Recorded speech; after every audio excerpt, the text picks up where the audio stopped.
Islam juga menyatakan bahawasanya nafkah itu termasuklah memberikan pendidikan, perubatan dan juga alat-alat pembersihan diri atau barang-barang kosmetik. Dan seperti mana yang Nurul nyatakan tadi, jenis-jenis nafkah ada 5 yang digariskan, iaitu pertama sekali nafkah kepada diri sendiri. Yang kedua, nafkah daripada usul kepada furuk. Maksudnya usul ni daripada bapa ataupun datuk kepada furuk itu maksudnya anak ataupun cucu. Jenis yang ketiga ialah nafkah daripada anak furuk kepada bapa, kepada usul ataupun cucu kepada datuknya. Yang keempat ialah nafkah disebabkan faktor perkahwinan, iaitu disebabkan oleh perkahwinan seperti mana yang nyatakan tadi daripada seorang suami kepada seorang isteri. Dan yang kelima ialah lain-lain nafkah. Dan dalam Al-Quran dinyatakan bahawasanya dalam surah An-Nisa ayat 34 menyatakan, Allah berfirman yang menyatakan ar-rijalu qawwamuna 'alan nisa bima faddalallahu 'alaihim bima faddalallah. Maksudnya lelaki ini merupakan ketua ataupun pemimpin kepada kaum wanita disebabkan kelebihan yang diberikan kepada mereka, dan juga disebabkan mereka wabima anfaqu min amwalihim, dan daripada apa yang telah dinafkahkan daripada harta mereka kepada isteri dan anak-anak mereka. Jadi begitu juga kalau kita tengok kepada surah At-Talaq ayat 7, Allah menyatakan hendaklah kamu memberikan nafkah mengikut kemampuan kamu. Sekiranya kamu mampu memberikan banyak, maka berikanlah. Sekiranya kamu disempitkan rezeki, maka berikanlah mengikut kemampuan kamu. Dan Allah tidak membebankan kamu terhadap sesuatu yang tidak kamu mampu lakukan. Dan ingatlah bahawasanya di sebalik kesempitan itu Allah akan memberikan kemudahan. Jadi di situ Allah menyatakan bahawasanya kewajipan untuk memberikan nafkah kepada isteri dan juga kepada anak-anak. Begitu juga ya Nurul, seperti mana dalam hadis Hindun, ya, hadis Hindun yang selalu kita dengar masyhur, yang mana Hindun menyatakan suaminya Abu Sufyan merupakan seorang yang kedekut. Tetapi Nabi kata boleh ambil walaupun suaminya tidak mengetahui, ya, asalkan bil ma'ruf, asalkan berdasarkan kemampuan, asalkan keperluan daripada pihak isteri dan juga memenuhi keperluan anaknya. Dan di dalam Akta Mahkamah Syariah dinyatakan terdapat 22 peruntukan mengenai nafkah ini di dalam Akta Keluarga Islam, Akta Undang-Undang Keluarga Islam Mahkamah Syariah di Wilayah Persekutuan, yang memperuntukkan daripada Seksyen 59 dan juga Seksyen 80, 22 peruntukan yang menyentuh mengenai nafkah isteri, nafkah iddah, nafkah anak, nafkah tertunggak dan sebagainya. Itu sebagai mukadimahnya lah. Baik. Terima kasih atas penjelasan yang diberikan. Sebenarnya saya tertarik dengan ayat Quran Ar-Rijalu Qawwamuna 'alan Nisa. Lelaki itu adalah pemimpin untuk wanita, dan dalam Akta 303 ada sentuh bahawa tentang nafkah ni ada 22 peruntukan, iaitu daripada Seksyen 59 hingga Seksyen 80. Betul ya? Betul. Puan, terima kasih atas penjelasan yang diberikan. Sebenarnya kita nak bincang banyak lagi berkenaan dengan apa yang wanita perlu lakukan dan juga prosedur yang perlu lakukan jika terlibat dengan kes-kes nafkah. Namun nanti dulu kita beri laluan kepada iklan ini. Jangan ke mana-mana, teruskan setia bersama dengan kami.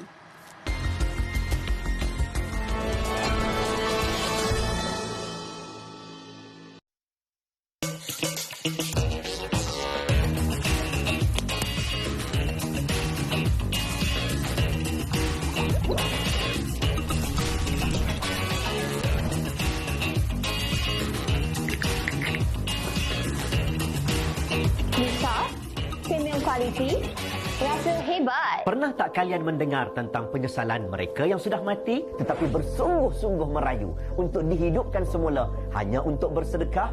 Kenapa? Kerana sedekah adalah amalan orang-orang yang soleh. Jadi, sementara kita masih ada kesempatan dan umur, bersegeralah menyumbang sebelum terlambat. Marilah berwakaf bersama Wakaf An-Nur menerusi program Hibah Lil Wakaf atau langganan dana unit amanah kerjasama strategik kami dengan PNB Investment Berhad.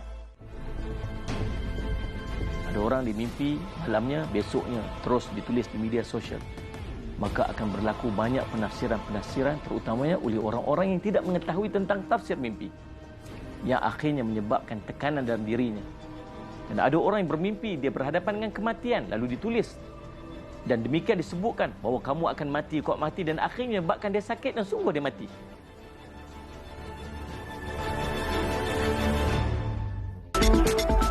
Kupasan isu-isu ummah.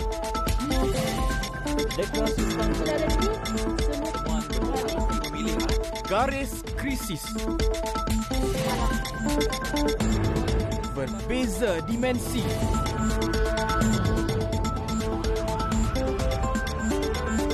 Melangkaui sempadan. Berpaksi kebenaran.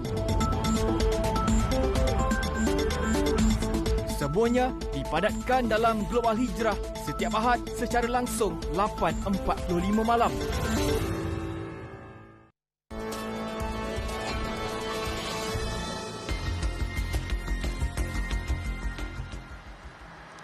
Terima kasih kerana masih terus setia bersama dengan kami dalam Bicara Fal Syariah dengan tajuk yang sangat menarik pada hari ini iaitu Suami Culas. Kepada anda yang ingin turut serta bersama dengan kami, boleh terus menghubungi di 0322760144 dan boleh melayari paparan Facebook kami yang kini sedang live di Facebook TV Al-Hijrah.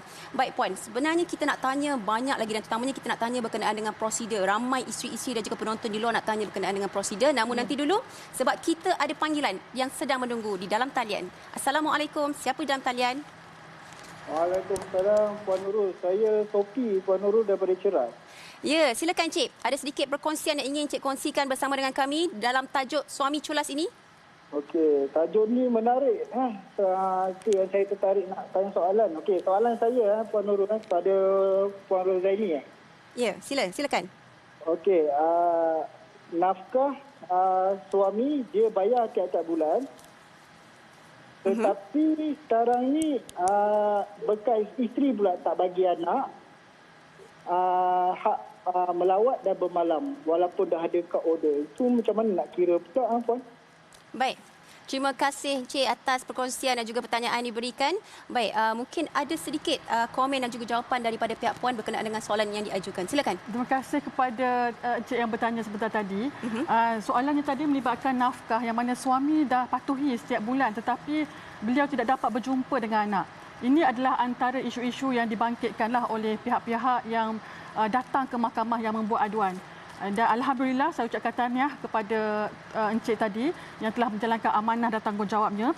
Dan sekiranya berlaku ketidakpatuhan oleh pihak isteri, contohnya isteri tidak membenarkan suami berjumpa anak, bekas suami berjumpa anak, maka adalah lebih baik dan adalah lebih terjamin sekiranya dilakukan proses perantaraan. Contohnya sebab tu dalam Islam dalam surah An-Nisa ayat 128 Allah menyatakan bahawasanya wasulhu khair.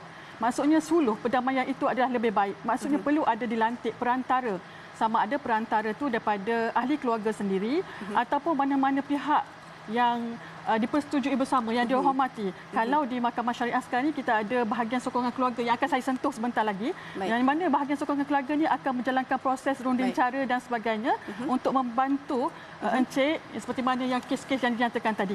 Baik. Jadi saya akan sambung nanti melibatkan apabila saya menyentuh mengenai bahagian sokongan keluarga. Baik, terima kasih Puan atas penjelasan yang diberikan dan sebenarnya pada malam ini kita ada sedikit kelainan lain daripada yang lain berbanding setiap minggu kerana pada malam ini kita bawakan khas responden yang hadir dalam pentas Bicara Fal Syariah iaitu bersama dengan saya Puan Wan Naziha iaitu sebagai responden kita yang akan bincangkan berkenaan dengan isu suami culas. Assalamualaikum Puan, apa khabar? Baik. Alhamdulillah kabar baik. Mungkin boleh Puan ceritakan sedikit pengalaman Puan berkenaan dengan suami culas yang mungkin Puan pernah alami sendiri sebelum ini. Silakan. Pertama kali terima kasih kerana menjemput saya ke TV Al-Hijrah. Berbalik kepada soalan Cik Nurul tadi berkaitan dengan suami culas di mana saya sendiri pernah alami dan pernah lalui dan tengah lalui sebenarnya berkenaan dengan suami culas. Di mana selepas perceraian berlaku selepas 3 bulan dalam tempoh edah, di mana dalam tempoh edah kita berhak menuntut nafkah edah dan di mana bekas suami saya tidak memberi nafkah edah. Di situ saya cuba untuk berkomunikasi dengan bekas suami di mana tidak mendapat apa-apa respon daripada bekas suami. Di situ saya bertindak untuk memfailkan tuntutan nafkah edah, tunggakan nafkah dan sebagainya lah. Di mana selepas orang kata selepas memfailkan nafkah tuntutan-tuntutan yang sepatutnya itu, kita akan dipanggil, bekas suami dan saya akan dipanggil untuk pendamaian, untuk majlis suluh. Di situ, di mana bila di majlis suluh tidak berjaya dan suami tetap enggan untuk membayar, langkah seterusnya kita terus kepada proses apa orang kata pembicaraan lah di dalam kamar. Baik. Terima kasih atas perkongsian diberikan oleh Puan Wan Nazihah sebentar tadi. Dan sebenarnya kita sedikit nak bertanya berkenaan dengan prosedur yang mungkin ramai isteri-isteri dan juga wanita-wanita di luar sana yang nak tahu kalau isu melibatkan kes-kes nafkah ini, apakah prosedur yang perlu dibuat jika nak masuk ataupun nak tuntut di dalam mahkamah. Silakan. Sebagai mukadimahnya untuk menjawab soalan Nurul tadi, sukacita saya nyatakan bahawasanya adalah lebih baik sekiranya pasangan berkenaan yang menghadapi isu nafkah ini untuk berbincang terlebih dahulu. Wasulhu khair. Dan sekiranya tiada perdamaian dicapai antara pasangan terbabit, maka pihak-pihak ini boleh melantik sama ada ahli keluarga ataupun melantik kaunselor untuk mengendalikan kes masing-masing. Dan seperti mana saya nyatakan, kalau mengikut kajian yang dilakukan oleh saya sendiri, mendapati bahawasanya pasangan yang menghadapi konflik ini jarang mereka berbincang. Ya Nurul, hanya 5% saja yang memaklumkan kepada ahli keluarga, manakala 10% lagi mendapat bantuan daripada kaunselor. Maksudnya 85% ni tidak menjalankan apa-apa langkah untuk mendamaikan perkahwinan tersebut. Jadi kalau kita melihat, pertama sekali mestilah melakukan proses suluh perdamaian. Kemudian sekiranya tidak mencapai kata sepakat, maka pihak isteri terutamanya hendaklah memfailkan kes mereka di mahkamah. Dengan memfailkan kes mereka di mahkamah dengan berbayaran tertentu, dan kemudian perlu dijelaskan bentuk nafkah. Apakah nafkahnya? Nafkah anak ke, nafkah isteri, nafkah tertunggak ataupun nafkah iddah. Dan apabila memfailkan kes tersebut di mahkamah, mahkamah akan ada satu prosedur tertentu, iaitu selain daripada sebutan, akan ada prosedur perbicaraan yang mana hakim pada masa ini akan melihat kepada dua kriteria. Kriteria pertama adalah apabila memastikan kemampuan pihak suami, manakala yang keduanya ialah untuk memastikan keperluan isteri dan juga anak-anak tersebut. Jadi dua perkara ini perlu diperjelaskan kepada hakim sebelum hakim mempertimbangkan untuk mengeluarkan suatu perintah di mahkamah. Jadi itu adalah isu utama dan masing-masing perlu mengemukakanlah hujah masing-masing, sama ada membawa saksi ataupun membawa dokumen-dokumen berkaitan dan sebagainya. Itu saja Nurul. Dokumen-dokumen berkaitan tu adakah ia termasuk dengan resit-resit dan juga perbelanjaan? Ya betul Nurul. Termasuklah resit ataupun perbelanjaan ataupun ada hutang piutang pun boleh dinyatakan pada hakim, ataupun ada kos tertentu, contoh masuk sekolah kan, pendaftaran sekolah, yuran pengangkutan, ada tuition dan sebagainya, perlu dinyatakan di situ. Dan berapa kos makan minum boleh dinyatakan untuk di-highlightkan ataupun dikemukakan kepada hakim tersebut. Baik. Terima kasih atas penjelasan yang diberikan. Dan sebenarnya kita ada satu soalan di dalam Facebook, iaitu daripada Puan Nur Irsadina yang mengatakan bahawa saya nak tanya, jika suami tak balik dalam masa 2 bulan dan dalam masa 2 bulan tu dia tidak memberi nafkah, dan apakah prosedur yang sebenarnya yang kita nak tuntut berkenaan dengan harusnya apakah langkah yang pertama yang perlu dibuat? Seperti mana saya nyatakan tadi Nurul, apabila 2 bulan, kalau kata 3 bulan ataupun 4 bulan, puan yang bertanya ni dia boleh terus failkan sama ada nak failkan taklid ataupun fasah mohon perceraian. Tapi kalau 2 bulan, saya nasihatkan, maksudnya masih lagi baru, pasangan ni baru, masih ditinggalkan. Jadi diharapkan pasangan ni sama ada isteri mengadu ataupun memaklumkan kepada ahli keluarga masing-masing, terutamanya kepada ahli keluarga pasangan tu, pasangan suami tu. Sebab kalau kita lihat mengikut kajian saya jugalah, saya nak nyatakan di sini, faktor utama perceraian di Malaysia secara umumnya adalah disebabkan faktor kewangan. Yang keduanya adalah disebabkan oleh faktor ditinggalkan oleh suami. Yang ketiga adalah disebabkan oleh faktor sikap interpersonal pasangan itu sendiri, dan yang keempat adalah disebabkan faktor penderaan, dan yang kelima adalah disebabkan oleh faktor permasalahan seksual. Jadi dua perkara tadi yang disentuh oleh puan yang bertanya itu menyentuh mengenai punca-punca yang membuatkan pembubaran perkahwinan. Jadi saya nasihatkan kepada beliau untuk highlightkan perkara tersebut, mendapatkan nasihat daripada ahli keluarga, dan seterusnya ahli keluarga akan mencari pasangannya lah, suami, dan seterusnya membuat langkah-langkah seterusnya. Baik, terima kasih atas penjelasan yang diberikan, yang saya kira seperti apa yang puan sebentar tadi bagi tahu, sebenarnya yang paling penting mahkamah tengok kepada kepada kemampuan suami dan juga keperluan isteri jika kes ini dibawa masuk dalam mahkamah berkenaan dengan suami culas. Baik, kita nak bincang berkenaan dengan inisiatif yang dilakukan oleh Jabatan Kehakiman Syariah Malaysia atau JKSM dalam membantu wanita-wanita di luar sana yang terlibat dengan kes nafkah. Namun, kita beri laluan sebentar, jangan ke mana-mana, teruskan bersama dengan kami hanya di TV Al-Hijrah.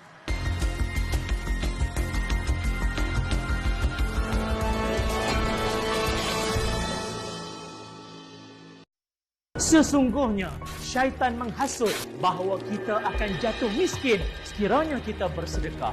Yakinlah dengan janji Allah.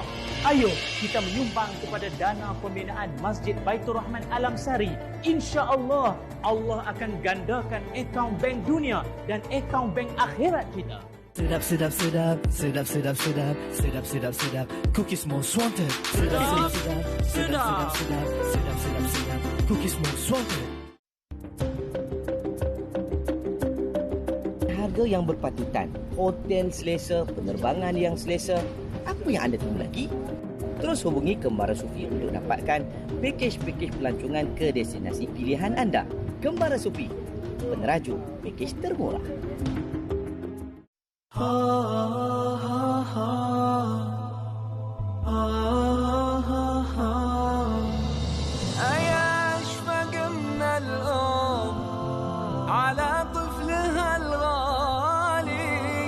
ظفر من تنجى بك وفي رحمتك ما زال.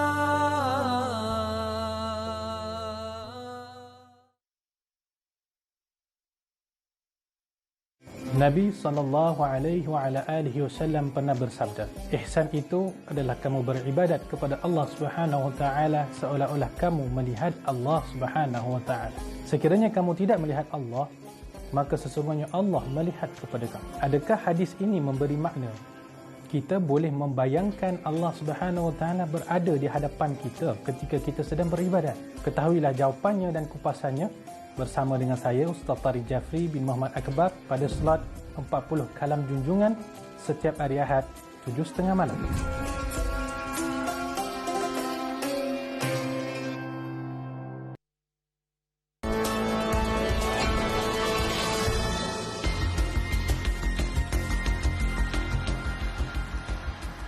Terima kasih kerana masih terus setia bersama dengan kami dalam Bicara Fal Syariah dengan tajuk yang sangat menarik pada malam ini iaitu suami culas. Baik, sebenarnya kita nak bincangkan berkenaan dengan inisiatif yang telah dilakukan oleh pihak JKSM. Namun nanti dulu kerana kita nak tanya dengan lebih lanjut kepada pihak responden yang hadir sepentas bersama dengan kita pada malam ini iaitu mungkin boleh Puan Wan Nazihah selitkan sedikit nasihat dan juga pesanan kepada wanita-wanita ataupun isteri-isteri di luar sana yang nasib yang terlibat dengan kes-kes nafkah ataupun suami culas ini. Silakan.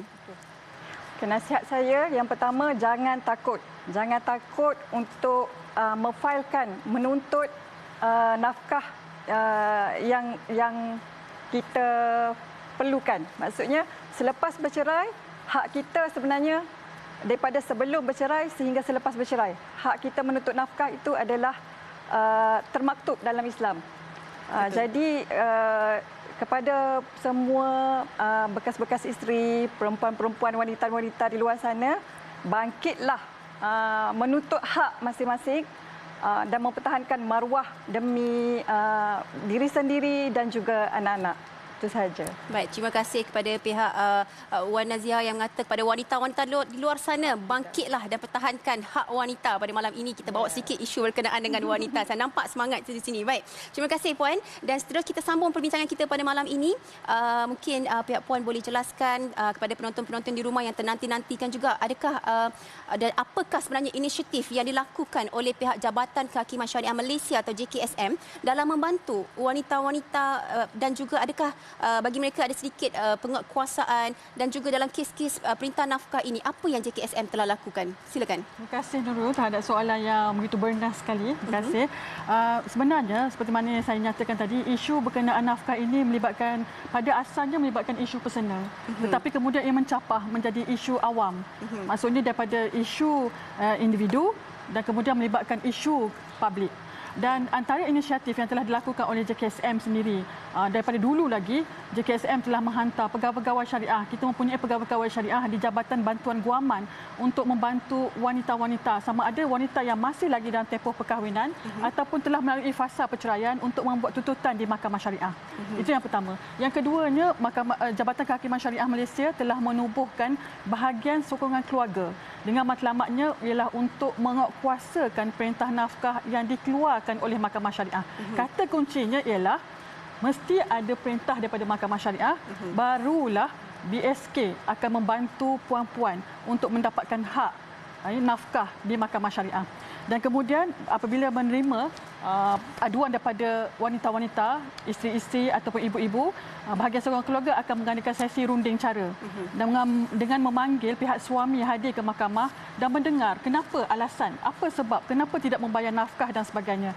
Dan sekiranya tidak mencapai kata sepakat semasa sesi runding cara tersebut, maka pegawai BSK akan bertindak selaku peguam syar'i untuk menguasakan perintah terhadap suami tersebut. Dan kaedah penguatkuasaan itu ada pelbagai. Antaranya seperti saman penghutang penghakiman yang biasa dilakukanlah. Kemudian ada proses penyitaan dan penjualan. Kemudian ada proses potongan pendapatan bulanan. Kemudian ada lagi iaitu hiwalah ataupun garnishment. Itu satu perintah untuk mengarahkan mana-mana institusi ataupun institusi perbankan untuk menyalurkan wang daripada pihak suami tersebut kepada pihak isteri ataupun anak-anak yang berhak. Dan kemudian ada perintah lagi untuk mengkomitkan si suami tersebut ke penjara. Dan akhir sekali, inisiatif yang terbaru yang telah diumumkan oleh Yang Amat Berhormat Perdana Menteri ialah mengenai pindaan terhadap Akta Perkhidmatan Kewangan 2013 dan Akta Perkhidmatan Kewangan Islam 2013 yang mana membenarkan Mahkamah Syariah mengeluarkan perintah yang mana perintah untuk menzahirkan apa-apa maklumat daripada maklumat yang diketahui oleh terhadap si suami tersebut dan juga untuk menyalurkan apa-apa kewangan, sumber kewangan suami tersebut untuk disalurkan kepada pihak isteri dan anak-anak tersebut. Itu antara inisiatif yang telah dilakukan. Jadi mungkin boleh saya katakan di sini sebagai BSK ini adalah sebagai ejen ataupun orang tengah berkenaan dengan untuk mendapatkan nafkah untuk isteri dan juga dan saya sangat tertarik dengan kata-kata daripada puan tadi yang bahawa baru-baru ini Perdana Menteri ada umumkan berkenaan dengan pembekuan akaun jika suami culas. Alhamdulillah, dan saya pasti isteri-isteri di luar sana sangat gembira mendengar berita ini. Betul puan ya? Betul. Terima kasih atas penjelasan yang diberikan dan mungkin ada sedikit sepatah dua kata berkenaan dengan nasihat dan juga saranan puan berkenaan dengan kes suami culas ini. Terima kasih Nurul. Saya percaya bahawasanya semua insan yang waras sayangkan keluarga, isteri dan anak masing-masing. Namun sayang tersebut perlulah dimanifestasikan melalui perbuatan dan dalam kes ini ialah melalui pemberian nafkah. Terutamanya apabila nafkah itu merupakan suatu kewajipan yang dipertanggungjawabkan kepada seseorang suami yang menjadi ketua. Sebab itulah perkataan ketua itu digandingkan dengan istilah nafkah, memberikan nafkah kepada isteri dan anak-anak. Dan saya di akhirnya saya ingin menyatakan bahawasanya saya juga ingin menasihatkan kepada isteri untuk sentiasa mengukur baju di badan sendiri dan terutamanya pada era zaman sekarang ni iaitu berlaku COVID-19 dan sebagainya, berlaku perubahan daripada ekonomi si suami itu. Dan akhirnya saya ingin menukilkan hadis riwayat Muslim yang menyatakan bahawasanya satu dinar yang dinafkahkan di jalan Allah dan satu dinar yang dinafkahkan untuk memerdekakan hamba dan satu dinar yang dinafkahkan kepada orang miskin dan satu dinar yang dinafkahkan kepada ahli keluarga, maka yang lebih baiknya ialah yang diberikan kepada ahli keluarga kamu. Terima kasih puan atas penjelasan yang diberikan dan boleh saya rumuskan di sini bahawa suami wajib beri nafkah kepada keluarga mengikut kemampuannya dan dalam masyarakat pada hari ini jika isteri bekerja, tanggungjawab beri nafkah masih tetap dipikul di bahu suami. Saya sebut ayat Al-Quran Al-Baqarah ayat 233 wa 'alal mauludi lahu rizquhunna wa kiswatuhunna bil ma'ruf la tukallifu nafsun illa wus'aha dan kewajipan ayah menanggung nafkah dan pakaian mereka dengan cara yang patut, seseorang tidak dibebani lebih dari kesanggupannya. Sabda Nabi Muhammad SAW mengatakan cukuplah seorang lelaki itu dikira berdosa apabila dia mengabaikan tanggungjawab ke atas sesiapa yang berada di bawah penjagaannya. Oleh itu nasihat saya kepada semua suami-suami di rumah supaya terus berkasih sayang, pimpinlah keluarga anda dengan cinta, dengan penuh kasih sayang, amanah dan juga tanggungjawab. Maka dengan itu berakhirlah itulah program bicara kita pada malam ini. Terima kasih banyak-banyak kepada pihak Puan kerana sudi hadir bersama dengan saya. Jazakallah khairan katsira. InsyaAllah kita akan berjumpa lagi di kemudian hari. Baik, kepada anda di rumah, teruskan setia bersama dengan kami pada minggu hadapan pada hari dan waktu yang sama dengan topik yang menarik iaitu sahkah lafaz talak ini bersama dengan saya Nurul Fazlah Kamaluddin. Assalamualaikum warahmatullahi wabarakatuh. Jangan malu, ambil tahu.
Nak mengaji lah ni cukup senang. Dekat telefon